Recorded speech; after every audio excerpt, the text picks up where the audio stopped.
Assalamu alaykum. Kitap o'qish munbiri avlodlar torbetiga xush keldingiz. Men Nuriya Rahman. Hozir dangliq yozuvchimiz Xolida Isroil Abbayning Ufuqdagi izlar nomli asarni damlashtirib o'qib beraman. Xush. O'tgan asrning 30-yillari dunyo miqyosida ezilgan, xorlangan xalq uyg'onib atgan. Mustamlika ellardagi xalqning mustaqillik, erkinlik, insoniy huquq yo'lidagi kurashlari avjilayotgan yillar edi.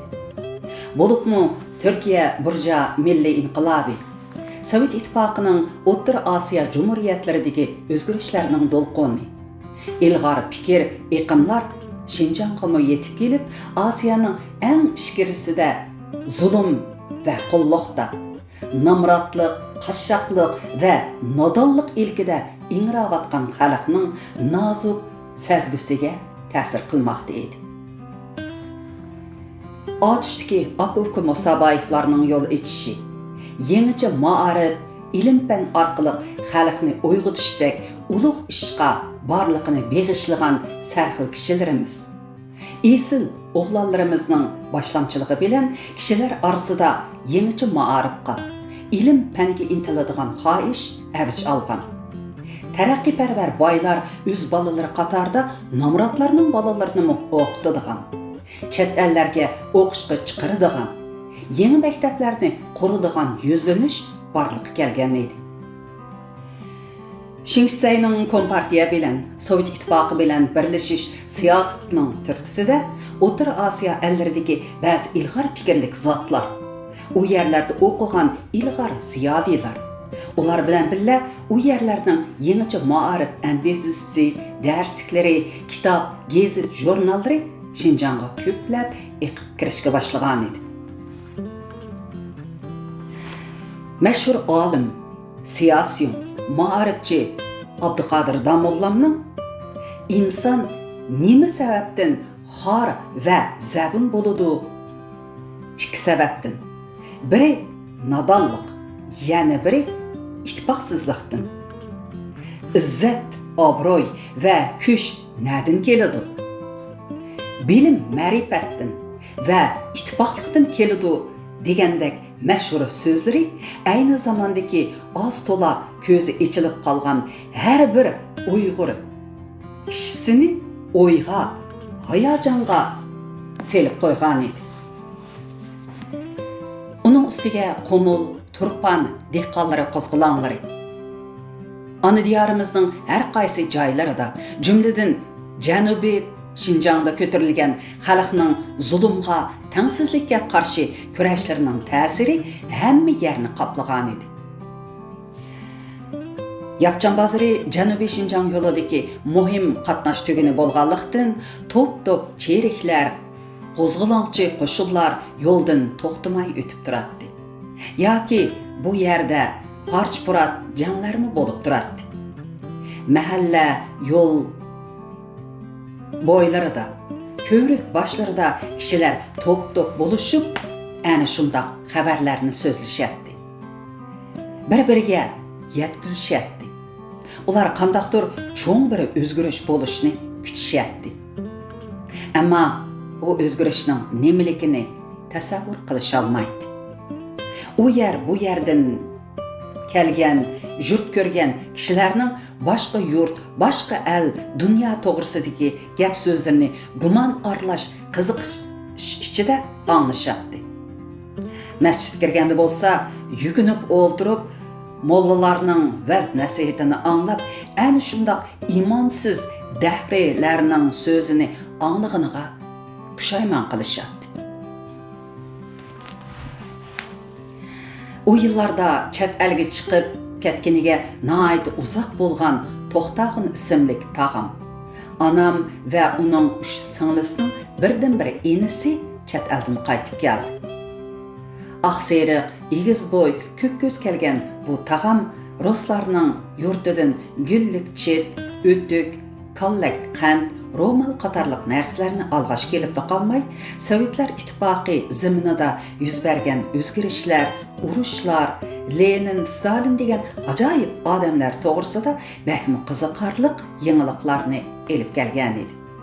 U Sovet İttifaqının O'rta Osiyo Cumhuriyatlari va Rossiyaning xeyli ko'p shaharlariga borgan. Bir mezgil G'ulji taraflardami turgan bo'lib, xotirasi kuchli, yapdan odam edi. U beshidan kechirgan, ko'rgan, anglaganlarini so'ziga tursa, kishilar soatlab uning og'ziga qarab o'tirishardi. U so'zlab harmaydi.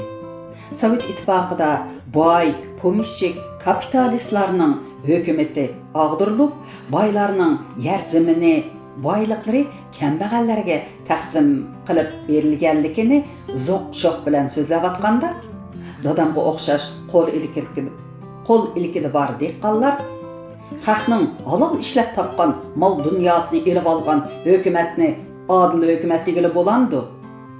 Halol emgikiga tayinib boy bo'lganlik gunohmi? O'z kunini o'ngshalmagan qalandarlarni hokimiyat beshiga chiqarib qo'ysa, davlatni qanday boshqaradi? Undaqda yaqinlar etaklar yaqi bo'lib, jahon qalaymi qolishib ketmamdi? Degandek savollarni so'rab, tag'amni tanlikdi qo'yadi. Tag'am Sovet hokimiyati tarafda turib, u yerlarda xalq turmushining yaxshiligi, hamma odamning boy kambag'alligiga, qaysi millat toifidan bo'lishiga qaramay barobar ekanligi, o'xshash hurmatlanganligi, fuqarolar og'rib qolsa, yotadigan doktorxonalarning jannatga o'xshash rohatligi, kishilar safarga chiqmoqchi bo'lsa, poyezd, aeroplanlarga o'tirdiganligi, qatorliqlarni xuddi o'zi vujudga chiqargandek mag'rurlanib so'zlaydi. U yana Soyuzda mayli boy, kambag'al bo'lsin, hamma bola maktabda o'qiydi. Qiz bolalarmi o'g'il bolalar bilan birga o'qiydi. Ayollar erlar bilan tang zavod, fabrika, doktorxonalarda, hukumatning katta organlarida ishlaydi deganda, dehqonlar zangli qilgandek paraqlab kulishib, boshlarini chayqashadi. Tag'am kuchab, qiz bola ayol kishimi odam-ku.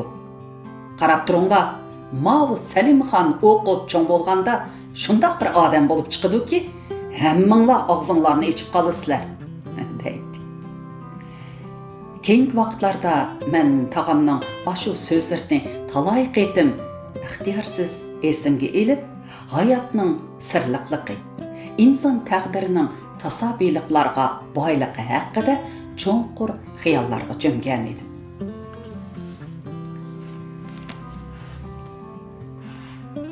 To'xtag'im tag'am dadamga, bo'libmi mening hayot yo'limga cho'nqur ta'sir ko'rsatgan edi. U dadamni meni yangicha maktabda o'qitishga undabla qolmay, menga doim o'zi chet elda ko'rgan qobiliyatli ayollar, ayol o'qituvchilar, ayol sudchilar, ayol rahbarlar to'g'risida so'zlab beradi.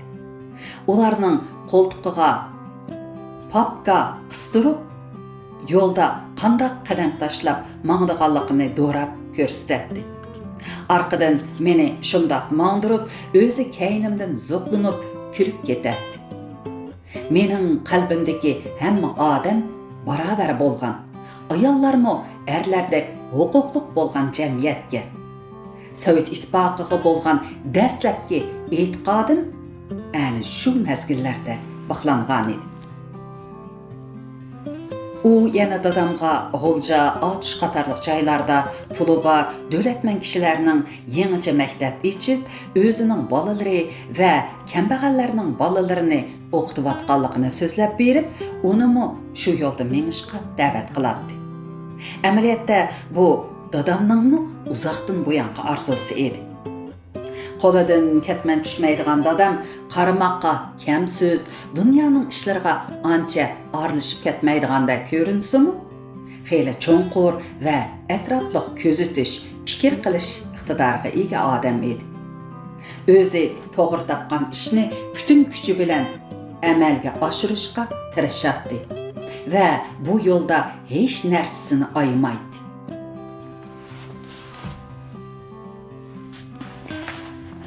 1933 yılı dadam Fukam ikkimizni şu qatarda mahalladoshlarımızning lay o'ynab nadonliqda cho'ng bo'lib atgan bolalarini o'qitish maqsadida uyimizning oldiga 2 sinfliq maktab soldi. O'qituvchilikqa Qashqardan Yusbaxun Xalpitim degan kishini taklif qilgan bo'lib, uning maosh ta'minotlarini dadam o'z yenidan beradi. Bu maktabda diniy savoblarla emas, ana til, hisob darslari qo'shib o'tiladi. Sinfdagi doska qozonning qarisida bo'yab yasalgan edi. Bo'rning o'rnida seg'iz chalma ishlatiladi. Biz loy bilan o'qir shaklida selingan, ostiga qo'noq shexi pahal selingan. Oldi tarafida pakar taktisi bor partalarda o'ltirib dars anglaydi. Xatni oldimizdagi takcha ustiga qo'yib yozatdik. Qish kunlari to'nglab ketsak, putimizni pahalga yo'gab o'ltiratdik. Maktab o'ylisiga 20 metr uzunlikdagi bir tal qo'ziq qiqilib, atrofiga sonlar yezib qo'yiladi. Kunga agishib, qo'ziqning soyisi aylanib turadi. Mana bu bizning soatimiz edi. Xalpitim darsi o'tib etib, bolalarni soatga qarab beqishga buyurdi. To'pi ustiga yozilgan sonlar osonla o'chib ketgachga, ba'zi o'yinchoqroq bolalar sonni oldiqroq surib yozadi-da, Xalpitim soat o'shibdi deb Xalpitimni aldaydi. Bu ish uchun bir necha kungacha kerilibmi yuradi. Qimmatli yeri mahallamizdagi nurg'un o'g'il bolalar qatorida qizlarmi ana shu maktabga kirib qo'llariga qalam olgan. O'zlarining ota-onasining ismlarini yozishni o'rgangan. Azatlıqdan keyinki yeza kent kadrlari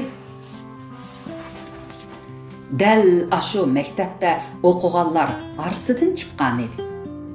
Aradan birer yil o'tganda dadam sinfdagi o'qir shakllik partalarni oldirib etib, doska va sinf ostiga taxtay maqlatdi va ayrim o'rindiq ustallarni yastib berdi.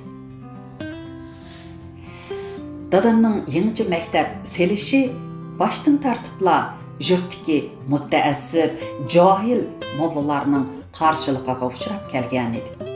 Ular hamma yerda Tolibojim o'zining bolalarini dahri qilib tarbiyalab qolmay, bizning bolalarimizni kafir qilib etmoqchi. Qiz bol degan yuzni yepib uyda o'ltirmay, o'g'il bolalar bilan aralashib yuradigan ish qandaqmi shariatga uygun kelsin? Xaloyiq, bolalaringlarni yangi maktab deganga yaqin yo'latmanglar deb biz aytishib yurishibdi. Baylar va molla ishonlar bolalarini yangi maktabga bermaydi. Yangi maktabda faqat kambag'allarning bolalari o'qiydi. Ba'zilar mollalardan qo'rqib bolalarini maktabdan chiqarib oladi. Ammo umrvoyat diniy saboqlarni yodlasimi, biror parcha hujjat yozolmay o'tgan dehqonlar yangi maktabda o'qigan bolalarning bir qo'pdan xat savodi chiqib qolganligini ko'rganida qoyil bo'lmay turolmaydi-da, bolalarini yanala yangi maktabga elib keladi. Dadam bolalarning ko'payayotganligini, Yusbaxun Xalpitimning o'qitishning ehtiyojidan toza chiqib ketalmaganligini ko'rib, uni ishdan bo'shatib, shu yurtliq Yoqbaxun Xalpitimni o'qituvchilikka taklif qildi. Yoqbaxun Xalpitim Otosh Qashqarlarda o'qigan va o'qituvchilik qilgan odam ekan. U bizga ona til, hisob, Qur'on tajvidi, din darsi, ibodati islom, g'azal, tanarkat qatorliq darslarni o'tadi. 1935-yili Qashqarda Uyg'ur madaniy oqartish uyushmasi, Yangishaharda Bashkent sho'ba uyushmasi qurilib, uyushmaning tashabbusi ham yetakchiligi bilan yangicha ma'arif ishlari tashkillik muntazam izg'a tushdi. Yangishahar Borilliq Obliz Mahsum, Qumush Eriqliq Mollaxun Hoji qatorliq o'qimishliq ilg'or kishilar va yana bir qism taraqqiyparvar boylar o'z xarajati bilan yangicha maktablarni ochdi yoki aslidagi maktablarini radga silib kengaytib qurdi. Ko'nicha madrasa maktablarining o'qitish usulini isloh qilib, ona til va fan madaniyat bilimlarini kirgizdi. Bu yillarda Yangishahar noyisidagi yezi kentlarning xeyli bir qismida yangicha maktablar qurilgan bo'lib, bu maktablarda diniy savodlardan boshqa ona til, hisob, tabiat, tarix, jug'rofiya, tanarkat, rasm, naqsha qatorliq darslar umumlashgan edi. Uyg'ur madaniy oqartish uyushmasi maktablarning o'qitish sharoitini yaxshilashga kuch chiqarib qolmay, darsliklarning birlikka kelishi, o'qitish va o'qituvchilar qo'shunining sifati, muntazamligiga kapolatlik qilish yo'lida nurg'un xizmatlarni ishlaydi. Shu vaziyatning turkisida dadam ilgirki diniy darslarla o'tiladigan bir sinf, yangicha fanniy darsliklar o'tiladigan 2 sinfliq maktabning yeniga yangidan 4 sinf soldirib, sinflarni oqartib, deraza bekitib, parta o'rindiq yostib, yaqin jiroqdan o'qish orzusi kuchli 40-50 bolani qabul qilib, maktabni bir qadar o'lchamlik fanniy maktab qilib qurib chiqdi.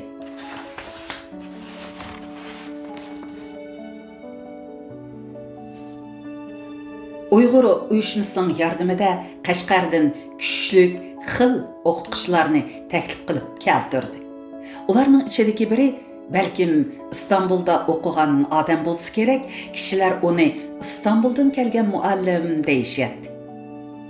Yana Sovet ittifoqida o'qib kelgan muallimlarmi bor edi. Ular bir maktabda bak uzoq turmay yangicha o'qitish usulini o'rgatib, ishlarni izg'i selib berib, boshqa joylarga ketib qolishadi.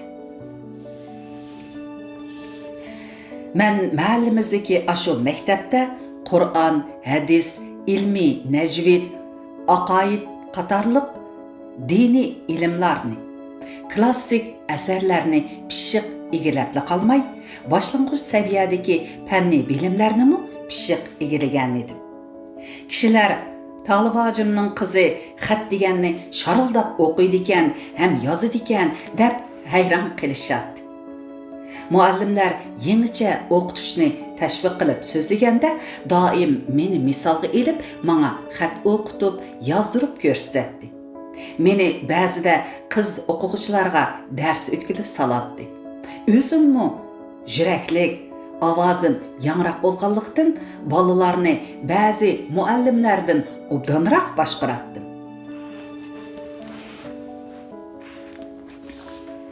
Shunday qilib yurib, men yerim o'qituvchi bo'lib qoldim. Ham o'zimmi bilib bilmayla o'qituvchilik kasbiga cho'nqur muhabbat bog'ladim. 1936-yili rayon nahiyalik ma'arif idorasi va Uyg'ur uyushmasining tasdiqi bilan bu maktabga rasmiy o'qituvchilikqa taklif qilindi. O chaqlarda men texi 13-14 yoshlarda bo'lsam-mu, bo'yim egiz, ustixonliq bo'lg'achqa xeyli cho'ng qizlarda ko'rinatdim. Mendek bir qiz bolaning erlarga o'xshash muallimlik qilishi ayni yillardagi jaholat qoplagan sahroda hech kim anglamagan g'alati ish bo'lib qolmay, yo'ldan chiqqanlik, dahriylik hisoblanadi. Men har bir qadamda degudek diniy muassiblarning, erlarning, urug' tuqqanlarning, shundaqla o'zimga o'xshash xotin haqlarining hujumi, so'z cho'chaklarga uchrab turatdim. Hatto yuqoridan xizmat tekshiruvga kelganlarmi mendek bir qiz bolaning erga tegmay muallimlik qilib yurishini ko'ziga sig'dira olmaydi. Men faqat darsni yaxshi o'tadiganligim, gapga gap kelganda hech kimdan yanmaydiganligim, bo'libmi dadam bilan tog'amning qo'g'dishi orqasidala maktabda puttarab tura olgan edi. An'anaviy urf-odatlarning besimi va kishilarning gap so'zlariga chidab tura olmagan dadam oxiri meni yot qilmoqchi bo'pti. Ular meni 105 tog'amning o'g'liga bermoqchi bo'lganligini, to'y so'rakining yiqilishib qolganligini uqtirganda men qor yomg'ir yig'lab erga tegmayman, men texi Qashqarga berib o'qiyman, agar zo'rlab erga bersanglar o'lib olman deb turib oldi. Ammo mening qarshiligim, yig'lashlarim, qaydoshlarim, popoza qilishlarim hech nimaga kor qilmadi.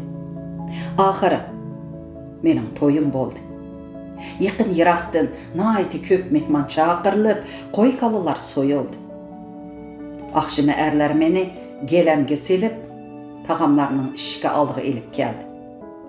Yangi bo'lg'ichi ayol qo'limdan tutib Gulxon atrofini bir aylantirgandan keyin meni hujraga elib kirdi. Navra akam taqvodor odam edi. U mening talatuzga chiqishimni, bo'libmi maktabga berishimni qattiq cheklaydi. Men uning cheklishiga bo'ysunmaydim. Toza o'sib yetilayotgan chaqlarimda onamning tarbiyasi, qiz bolaning qandoq bo'lishi to'g'risidagi nasihatlariga erisholmaganligimdanmi yoki xarakterimdagi ba'zi tug'ma aloyliklar sababidanmi men boshqalarning o'rinlashtirishiga itoat qilib, yavaşlik bilan uyda o'tiradigan qiz bolalarga o'xshamaydi. Turmushimning halqiliq paytlarida bu xarakterim hamon o'zini ko'rsatmay qolmaydi.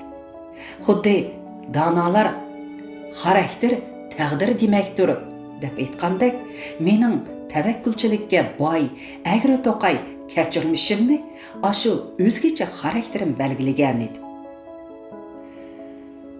Men Navra akam bilan uzoq uy tutmay, dadamning uyiga yomonlab kelib oldim va shu ketgancha qaytib borg'ili unamay, yana o'zim yaxshi ko'radigan muallimlikni tepib oldim. Biroq birdinla bir erdan chiqqan cho'konga aylanib qolganligim atrofimdagi muhitni texmi murakkablashtirib etgan edi. Uydagilar meni qattiq boshqaradi. Gap so'z, ish harakatda nurg'un cheklamalarga uchrab turatdim. Shunga ikkinchi qitim yapchan bozorda o'ltirishliq bir boy odamdan elchi kelib, dadam meni unga bermoqchi bo'lganda ancha qarshi qilib ketmadim. Ammo bu yerdami aram topolmadim. To'ttam ichidagi buruq turmalikda qafasdagi qushdek o'zimni har yon urib, kunlarni bakmi tasda o'tkazdim. Erim qo'pol, kullamchi odam edi. Meni hadisida urib so'qib xo'rlaydi. Bir oqshimi u meni qattiq urib bo'lib, o'zi xo'rak tartib uxlab qoldi. Men ro'milimni takiyanga ortib, takiyani yotqanning ichiga bostirib qo'yib, uydan qochib chiqdim. Yuz ko'zlarim ko'k, sochlarim chuviq holda etizlarni, yonta qumushliqlarni aralab, ay qorong'usida 9-10 kilometr yo'lni yugurib degidek besib, to'nliqqa yetib borgan chig'imda qo'yuq teraklarning orqasidagi bir parcha o't lavildab ko'tarilib, yer jahonni yo'ritdi. Sahar osmoniga liq to'lgan yulduzlarni qiralashtirib, tinimsiz yulg'unib, o'rlab, valildab nur chaqnatib turgan bu o't xuddi men uchunla yenib-atgandek vücudim illib, yüragim qiyniga patmay qoldi. Ah, Çolpan, anamның namı bilen atıladigan yulduz. Bu senin meni qarşı alğının mı? Nurun bilen bana yol görsetkinin mi?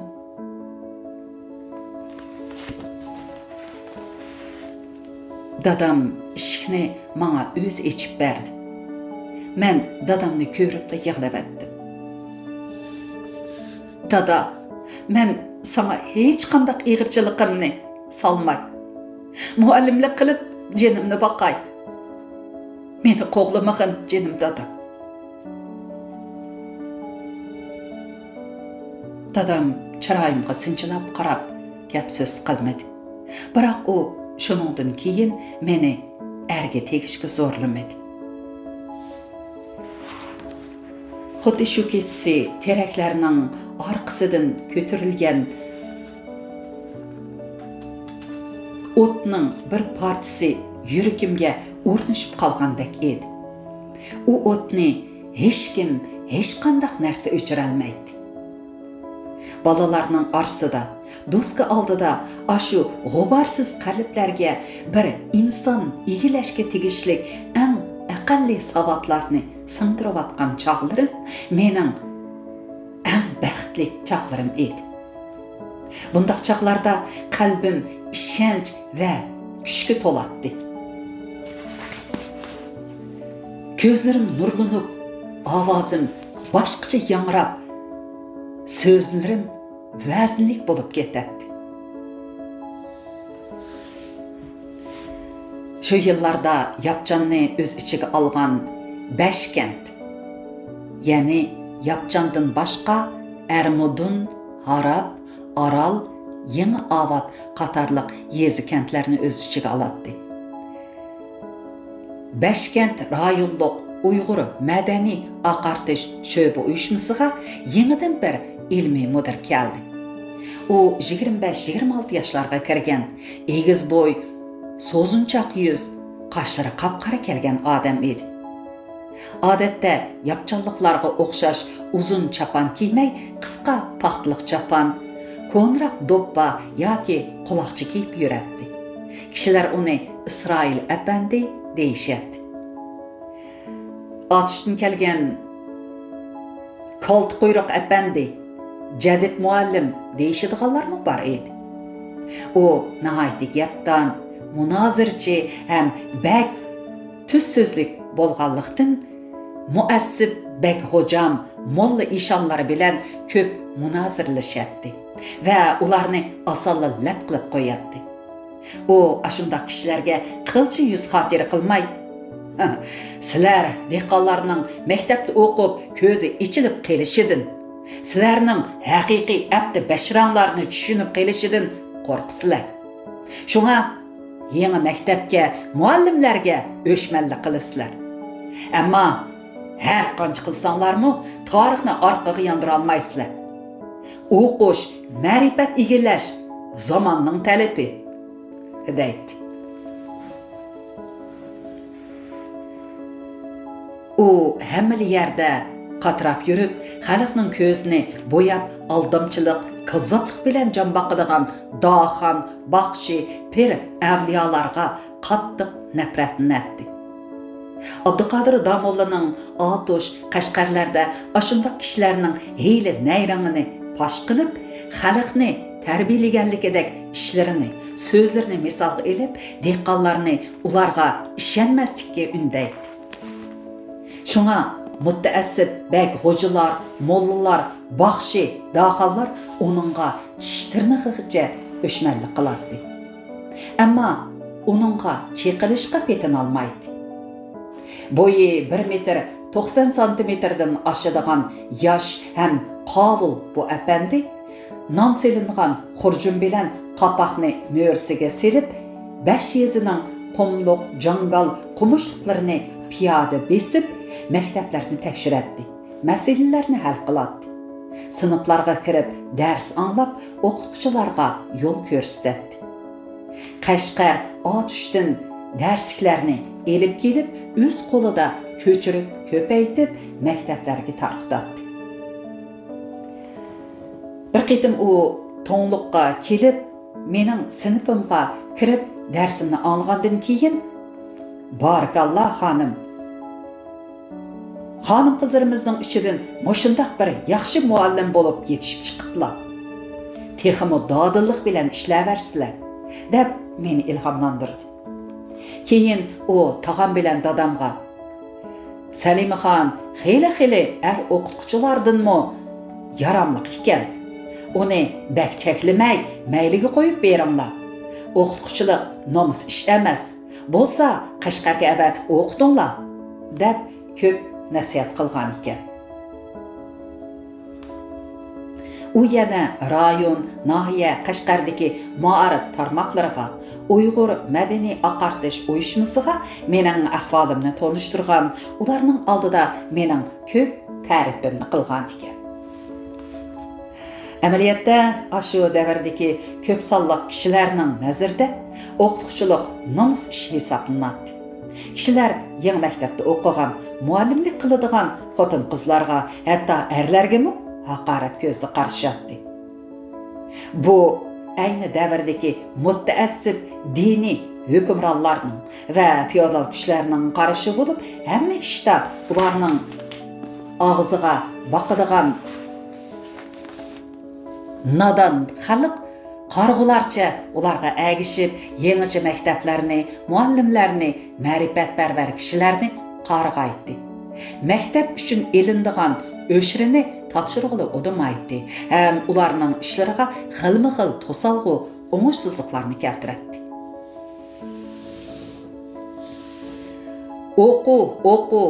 O'qur, chaplaymiz, apandini ko'rsak, urib joylaymiz. Ba'zi yez kentlardagi dehqonlar mana shundaq deb qo'shiq aytishadi. Apandlarni yolg'iz yerim uchirtib qolsa, bir nechsi birlashib urib, chala o'lik qilib qo'yadi. Bir qitim Isroil apandi Qomshiriq kentiga maktablarini tekshirgili berib kesh qolganda, yezi sirtidagi jangalliqda uni bir necha odam qattiq urib, biri azgalga tashlab etibdi. Shu kentlik Qurbon Molla degan kishi otliq o'tib ketib etib, uni ko'rib qilib, uyiga opirib beqib, hayotini qutqizib qoldi.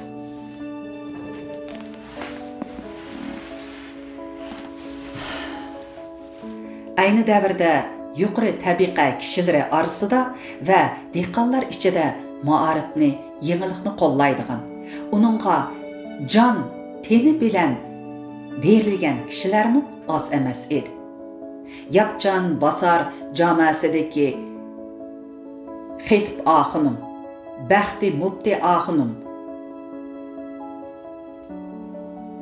qatorliq diniy zotlar va bir qism hunarvan tijoratchilar, yosh dehqonlar Isroil apandining kuchli qo'llig'ichilari edi. Tag'am To'xti Qutlug'mi shularning ichida edi. O İsrail apandi bilan ko'p mungdishatdi. Uning ishlarini qo'llab quvvatlaydi. Uning ko'p ta'rifini qiladi. Menmi tag'amning undaq so'zlarini zo'r qiziqish bilan anglaydim. 1938-yili İsrail apandining yana bir og'inisining to'nishtirishi bilan İsrail apandi ikkimiz bir necha qitim ko'rishib paranglashdik. U menga o'zining ustini atishning Qayroq kentida madrasada o'qiyotgan chig'ida Tataristonlik Ahmad Farid apandidan yurt bilgisi, ya'ni jug'rofiya, tabiat, boshlang'ich hisob qatorliqlarni o'rganganligini. Ahmad Farid apandi yerni yumaloq desa ishonmay, undaq bo'lsa biz nemishqa yiqilib tushmaymiz deb munozirlashganligini. Keyin Qashqar xalq madrasada o'qib, arab til, adabiyoti, logika va diniy aqida asos qilinadigan bilimlarni o'rganganligini.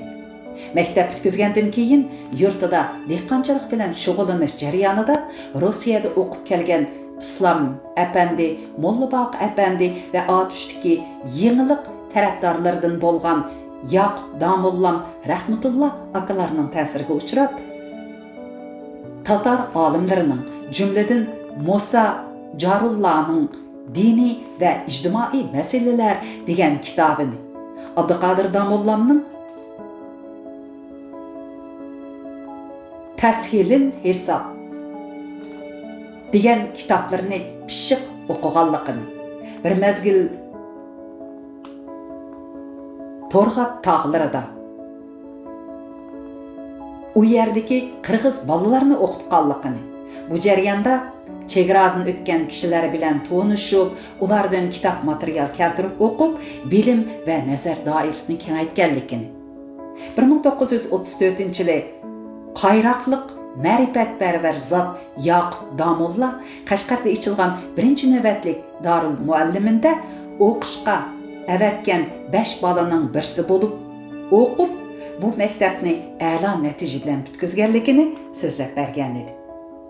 O'rtaq g'oya, ulug'vor ishlarga bo'lgan o'rtaq ishtiyoq bizning qalbimizni tabiiy holda birlashtirdi. Biz gerçi hozirgi yoshlardek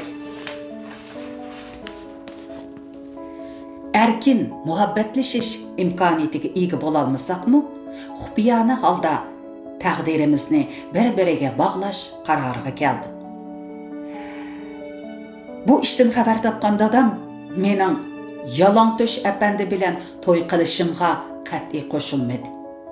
Har xil amallar bilan ikkimizning uchrashishni to'sidi. Dadam gerçi yeni maktab ochgan odam bo'lsa-mu, o'z qizining apandiga tegishini izoda xohlamaydi. U apandilar oxnanchi, qo'lidan cho'ng ish kelmaydigan haq. Apandichilikdan ayrilib qolsa, xotin bolalari tugul o'zining jinini boqolmaydi. Qizimni birer satirash mo'zdorga bersam bermanki, apandiga bermayman deydi.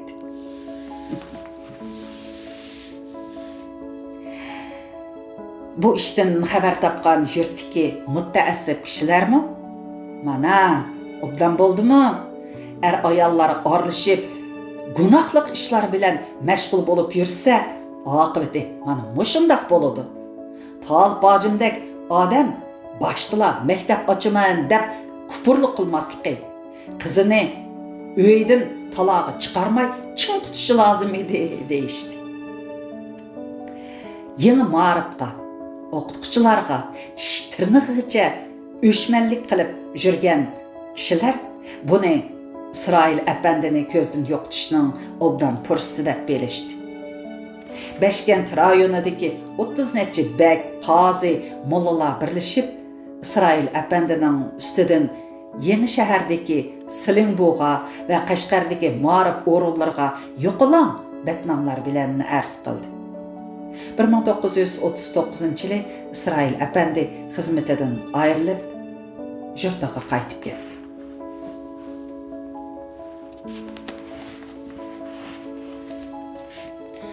Şu yıl kuzda menmu dadamning qo'shilishi bilan bizga jirog'roq tuqqan keladigan Ravixon ismli tul ayolni ilib Qashqar shahriga keldim. Ikkimiz chosidan bir uyni ijaraga ilib o'ltirdik. Bir necha kundan keyin men orada ishkidagi Darul Mualliminga o'qishga tizimlab qilib bordim. Tizimlash o'rnidagi kishilar ismimni, yurtimni, ota-onamni, to'y qilgan qilmaganligimni tafsiliy so'rab, oxirida xafa bo'lmay qaytib tursizlar. Hozircha eri yo'q ayollarni maktabga qabul qila olmaymiz. Bu ma'rif idorasining belgilamasi deb javob berdi. Men o'qishga kirolmaganligimdan bakmi mayslandim. Kechda mening holimga ichi og'rigan Ravixon ocham, buning yo'li oson emasmi? Biz İsrail apandini topaylik. Chiqinglar, to'y qilsanglar, ish bitmadi, dedi. Men qatma-qat endishi ichida bir narsa deyolmay turib qoldim. Gerçi u mening ko'nglimdagi gapni qilgan bo'lsa-mu, mening bu qadamni olmoqim osonga to'xtamaydi. Unda qilsam, dadamning mehr muhabbatidan ayrilib qolatdim. Tug'ilib o'sgan yurtimga ikkinchilab oyoq basa olmaydim. Bu bakmi ig'ir badal edi. Lekin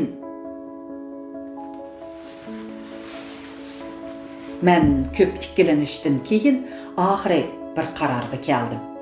Rabihan ocham ot minib, ustun otishga qarab yo'lga chiqdi va 2-3 kundan keyin İsrail apandini boshlab yetib keldi. Әтсі İsrail apandi bozordan go'sht, sabzi, gurish elib keldi. Rabihan ocham polo etdi. Yaqin qulum qo'shnilardan bir nechisi va nikoh o'qigan molla bizning oddiygina to'yimizning guvohchisi bo'ldi. To'ydan keyin ayol ikkimiz birlikda Darul Mualliminga bordik. Bu qitim o'ngishli holda maktabga qabul qilindim. Bu mening hayot yo'limdagi zo'r burilish edi.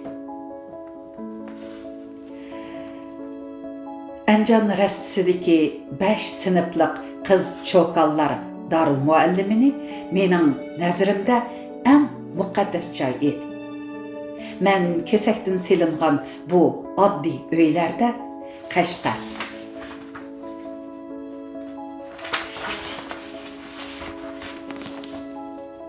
hatta butkul Janubiy Şinjandagi o'tiri boshlang'ich maktablari uchun ayol o'qituvchilar tarbiyalanyapti.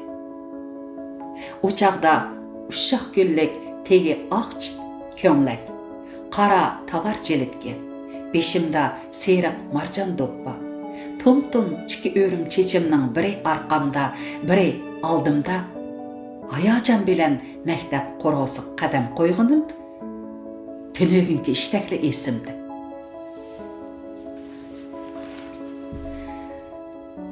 Maktabdagi hamma narsa menga shunchalik yangi, shunchalik qiziqarli. O'qituvchilar shunchalik mehribon ham bilimlik tuyuladi. Maktabimizning o'qitish va boshqa faoliyatlari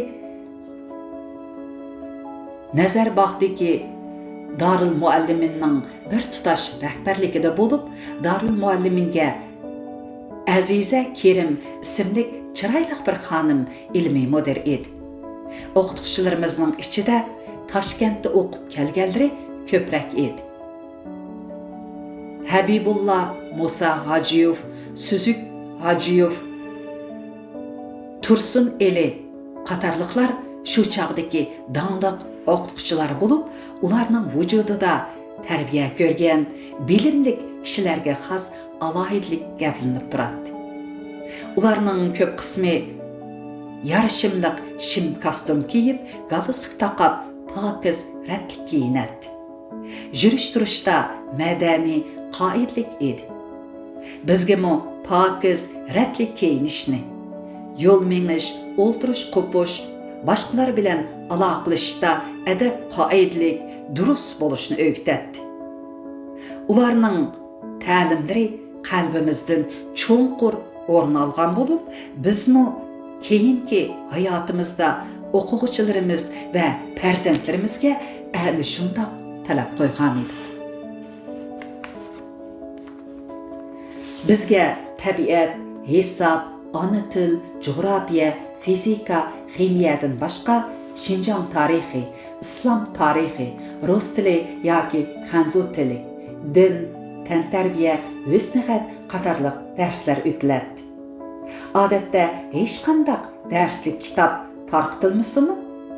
O'qituvchilar darsni amaliyotga bog'lab, jonliq, astoydil o'tadi.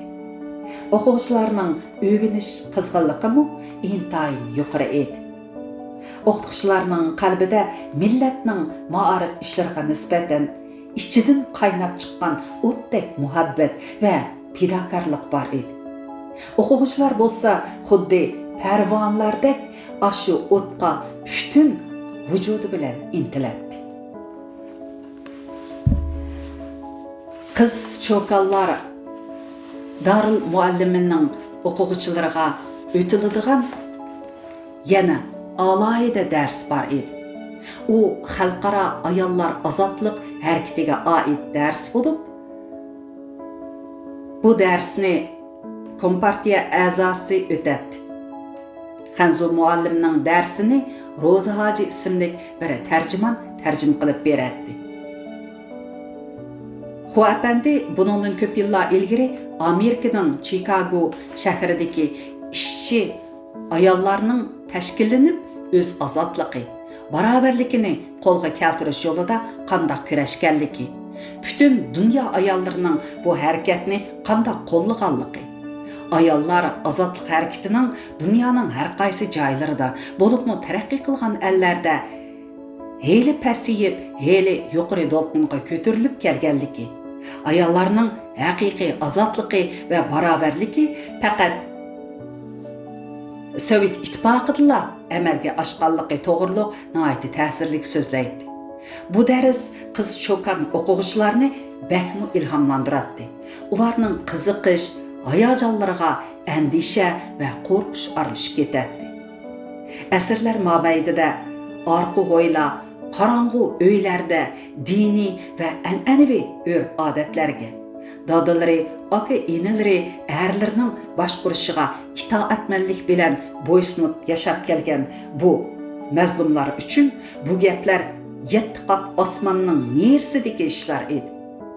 Shundaqdimi ular bu darslardan birla narsani, o'zlarining erlarga o'xshash inson ekanligini, o'zlarining o'qib, tarbiya ilish, xizmat qilish vaqti kelganda o'z noroziligi, qarshiligini ifodalash huquqi borligini bilib oladi.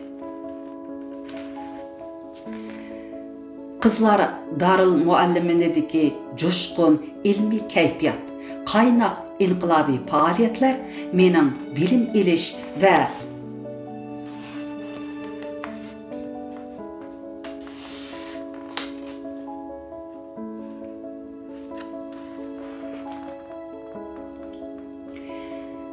Qizlar Darul Muallimidagi jo'shqin ilmiy kayfiyat, qaynoq inqilobiy faoliyatlar mening bilim ilish va olg'a ilgirlash tashnoligimni qondirgan edi.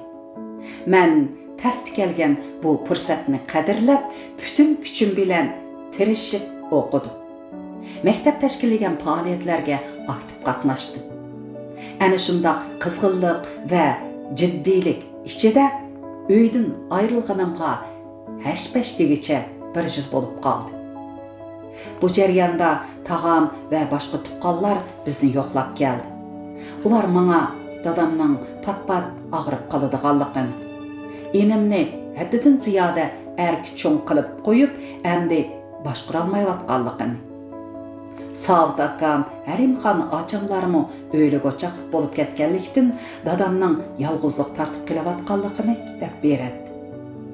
Mundaq chaqlarda dadamning yeniga uchiqli barg'im keladi, lekin bara olmaydi. Yazliq ta'tilda tag'amning yarashtirib qo'yishi bilan erim ikkimiz Yapchonga bordik. Dadam yurtga cho'ng to'y qilib berdi. U ilgariki arazliqlarni unutib ketgandek nihoyat xushal ko'rinadi. Lekin men uning mushu bir yilda obdal qerib qolganligini his qildim.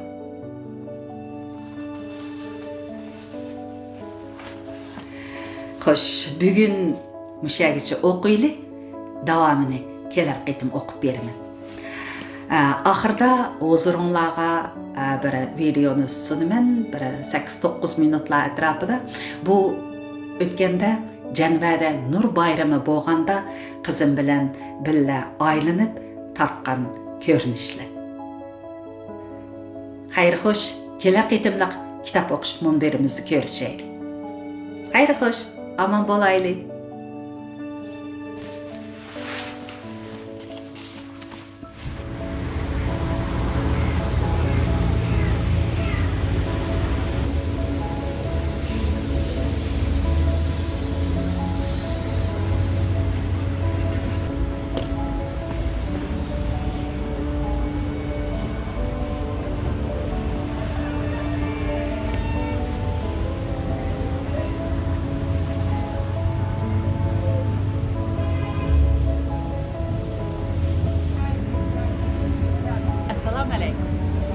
To'quşman beri avlodlar to'rbetining hurmatli mushtaqi.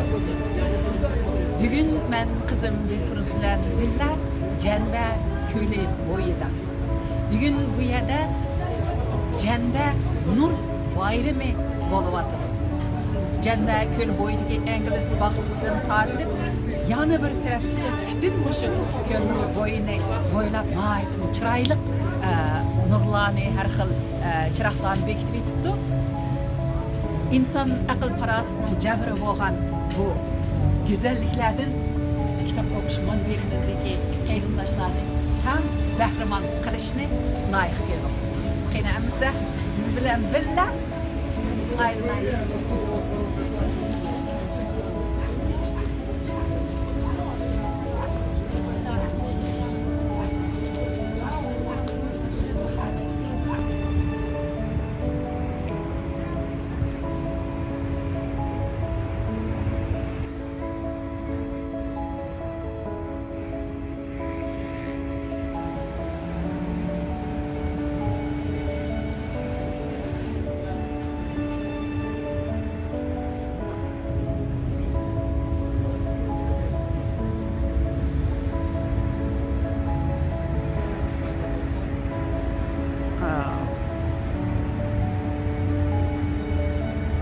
Acayip çıralık acaba. Yedi bir smarab durdu. Voilà. Telefonum taze. Asmandaki ay bilen birga tatib qo'yay.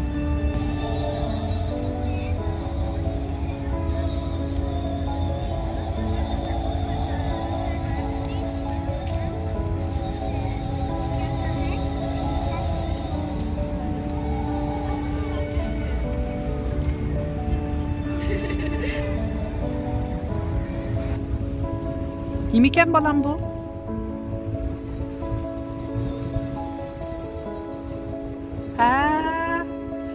Bildim. Kılına yana.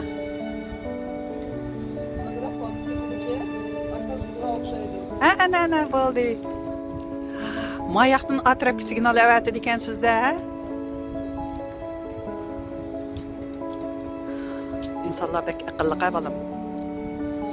Yana bo'ldi. Wow, magnifique.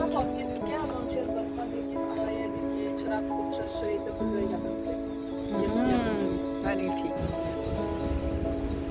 Atrofga taylamdi.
köprünün astidan ötüp ketyapmiz.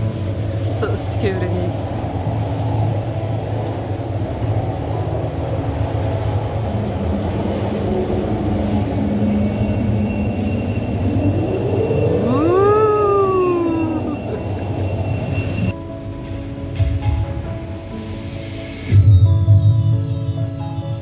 Wow, bu bir kino ekan bu, kino.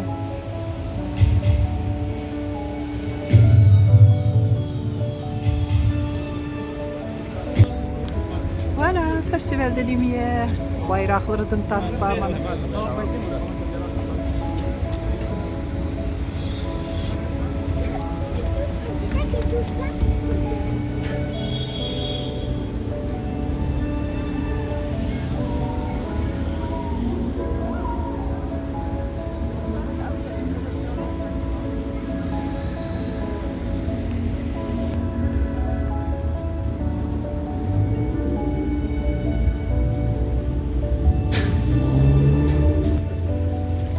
Qanday qahvalanglar yaxshimi? Bazalarning ochiq yomon-ku.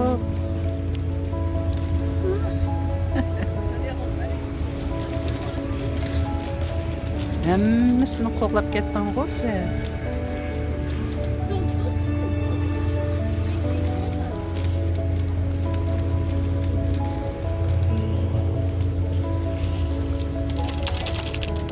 Uyt, o'zlari kim bo'llar?